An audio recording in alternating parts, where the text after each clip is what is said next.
Topic है आज का वॉइस का दूसरा टॉपिक, ठीक है। पहला पार्ट 1,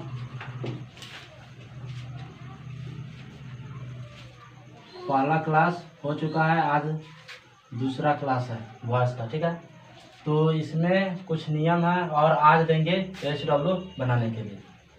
तो पहला नियम इसमें एक है कि वॉइस का इंटरचेंजिंग करते समय क्या किया जाता है, एक्टिव वर्ब के ऑब्जेक्ट को पैसिव वर्ब का सब्जेक्ट बना दिया जाता है। जब वॉइस चेंज करते हैं, ठीक है, voice active voice passive voice ये भी वॉइस, जब वॉइस चेंज करते हैं एक्टिव वॉइस से पैसिव वॉइस में, तो क्या करते हैं कि ऑब्जेक्ट को पैसिव वॉइस का सब्जेक्ट बना दिया जाता है और एक्टिव वर्ब के सब्जेक्ट को पैसिव वर्ब का एजेंट बना दिया जाता है।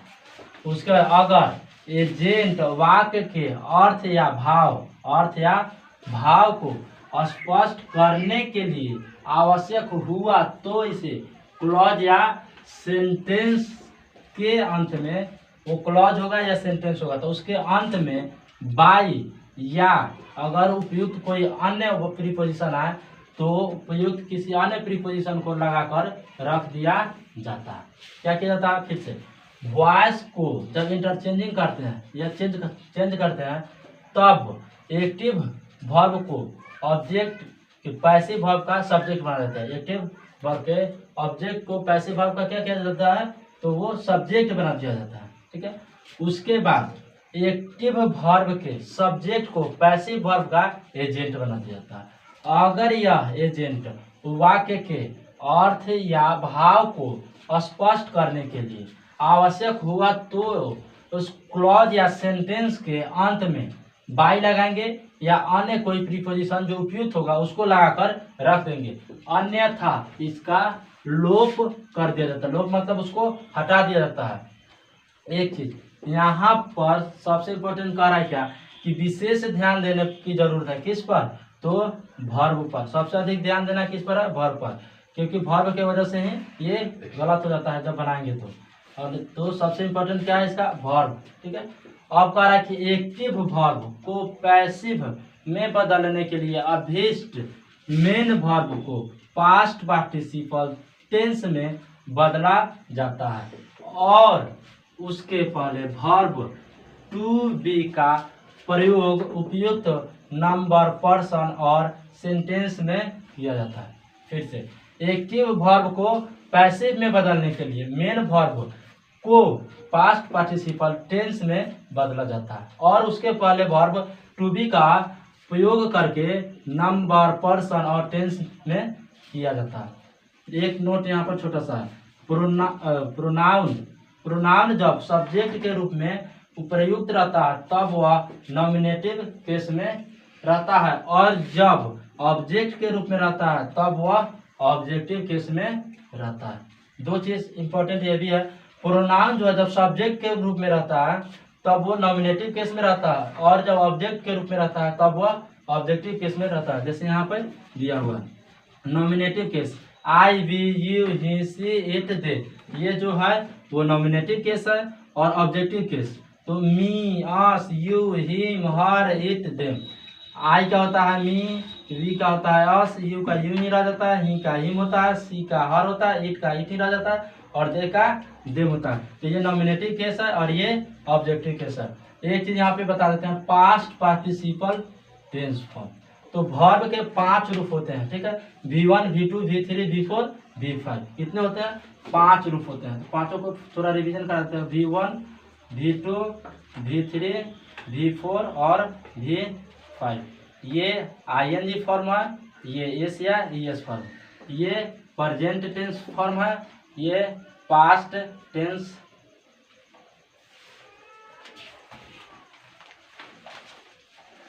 ये प्रेजेंट टेंस फॉर्म है, ये पास्ट टेंस फॉर्म है, ये पास्ट पार्टिसिपल है।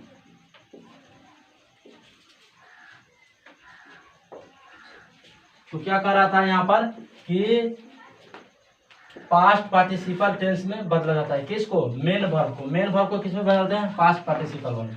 तो वर्ब के पहला रूप को प्रेजेंट टेंस फॉर्म कहा जाता है, दूसरा रूप को पास्ट टेंस फॉर्म कहा जाता है और तीसरा रूप को पास्ट पार्टिसिपल फॉर्म कहा जाता है और चौथा को आईएनजी फॉर्म कहा जाता है, पांचवा को एस या एस फॉर्म कहा जाता है। V1 को प्रेजेंट टेंस फॉर्म को बेस फॉर्म में भी कहा जाता है। ठीक है, बेस मीन्स होता है आधार, तो उसको बेस फॉर्म में भी कहा जाता है। बेस फॉर्म या present tense form, past tense form, past participle form. ING को प्रेजेंट पार्टिसिपल भी कहा जाता है, लेकिन इसको आईएनजी के रूप में लिख देते हैं, तो लिख देते हैं इसको आईएनजी फॉर्म और एस या एस फॉर्म। तो वर्ब के 5 रूप होते हैं और ये एक नोट्स है। फिर इसके बाद सबसे पहला आता है कि simple present tense, simple present tense या प्रेजेंट इंडेफिनिट टेंस। तो अभी इसका नियम, अगला टॉपिक है प्रेजेंट इंडेफिनिट टेंस। नेक्स्ट है टेंस के एक्टिव वर्ब को पैसिव वर्ब में बदलने के नियम। अब एक्टिव है और उसको बदलना है पैसिव में। पहला है प्रेजेंट इंडेफिनिट टेंस, इसी का दूसरा नाम है सिंपल प्रेजेंट टेंस। फॉर्मूला है ये वाला पैसिव वर्ब फॉर्म। इस फॉर्मूला का है कि आई एम इज आर, क्या होगा, आई एम इज आर होगा और उसके बाद वर्ब का तीसरा रूप होगा। बस यही इंपॉर्टेंट है। जैसे ही कहेगा प्रेजेंट इंडेफिनिट टेंस में तो आई एम इज आर लगाएंगे, आई एम होगा, नहीं तो इज होगा, नहीं तो आर होगा। तो आई एम दुनिया में किसी भी चीज के साथ नहीं होगा, सिर्फ किसके साथ होगा, तो आई के साथ होगा। इसके अलावा और किसी के साथ हो ही नहीं सकता है। तो आई एम किसके साथ होगा, केवल आई के साथ। और इज और आर, तो इज सिंगुलर के साथ होता है और आर जो है वो प्लूरल के साथ होगा। अब यहाँ पे उदाहरण दिए हुए हैं, एक्टिव वॉइस और है पैसिव वॉइस। अब आते हैं पहला, राम इट्स ए मैंगो। ये किस में है, तो प्रेजेंट इंडेफिनिट टेंस में, तो इसको सिंपल प्रेजेंट टेंस भी कहा जाता है। तो राम इट्स ए मैंगो। अब इसका फॉर्मूला होता है कि सब्जेक्ट प्लस V1 या V5 प्लस ऑब्जेक्ट। ठीक है, तो क्या है, राम इट्स ए मैंगो, तो ये वर्ब का 5वां रूप है और ये सिंगुलर है। जब सिंगुलर आता है तो वर्ब का 5वां रूप, जब प्लूरल आता है तो वर्ब का पहला रूप होता है। Ram it's a mango. तो अब क्या बताया है कि सब्जेक्ट को ऑब्जेक्ट में बदल देते हैं और ऑब्जेक्ट को वर्ब एजेंट में बदल देते हैं, वर्ब के एजेंट में बदल देते हैं। सब्जेक्ट ऑब्जेक्ट और ऑब्जेक्ट जो है वो सब्जेक्ट में हो जाएगा। तो अब है राम इट्स ए मैंगो, तो ये क्या है, ऑब्जेक्ट है। ऑब्जेक्ट को किस में बदल देंगे, सब्जेक्ट में। तो ए मैंगो पहले लिख लेंगे, तो ए हो जाएगा ए मैंगो। उसके बाद क्या लगाएंगे, आई एम इज आर में से, तो एक है तो क्या होगा, इज होगा, तो ए मैंगो इज। और वर्ब का तीसरा रूप होगा पास्ट पार्टिसिपल फॉर्म, तो क्या हो जाएगा, ईटेन, वर्ब का तीसरा रूप ईटेन। और उसके बाद बताए थे कि बहुत इसका जो सब्जेक्ट होता है वो ऑब्जेक्ट जाता है जब पैसिव में तो एजेंट के रूप में हो जाता है, यानी ऑब्जेक्ट हो जाता है। और उससे पहले बाई लगाया जाता है और ना ही, तो इसके अलावा अगर कोई दूसरा उपयुक्त प्रीपोजिशन हो तब लगाते हैं। तो इसमें बाई लगा के और क्या कर दिए हैं, राम को यहाँ पे रख दिया। दूसरा है Ram it's mangoes, Ram it's mangoes. तो अब ये मैंगोज को रख देंगे पहले, तो ये प्लूरल में है तो क्या लगाएंगे, आर लगाएंगे। उसके बाद वर्ब का तीसरा रूप लगाएंगे, तो इट्स 5वां रूप है और तीसरा रूप हो जाएगा इटेन। और बाय राम क्या है, ये सब्जेक्ट है तो एजेंट में हो जाएगा, तो बाय राम हो जाएगा। अगला है आई लव हिम, तो इसमें ऑब्जेक्ट जो है वो हिम है, तो इसको सब्जेक्ट कर देंगे तो क्या हो जाएगा, ही हो जाएगा। नॉमिनेटिव से ऑब्जेक्टिव का जो बताए थे तो हो जाएगा हिम का ही, और ये ही के साथ इज होगा। ठीक है, सिंगुलर है तो इज होगा। उसके बाद लव का तीसरा रूप होता है लव, बाई और आई का हो जाएगा, बाई एजेंट हो जाएगा तो मी हो जाएगा। नेक्स्ट है he loves me, he loves me, ये है ऑब्जेक्ट, ये ऑब्जेक्ट है तो यहाँ आएगा तो आई हो जाएगा सब्जेक्ट। उसके बाद है आई के साथ आम लगेगा, यहाँ पर भी दिखती है, आई के साथ आम लगेगा। और लव जो है ये वर्ब है, 5वां रूप है तो ये लव हो जाएगा तीसरा रूप। और बाई ही का होता है हिम, और हर का सी का होता है हर, तो यहाँ ही है तो हिम हो जाएगा।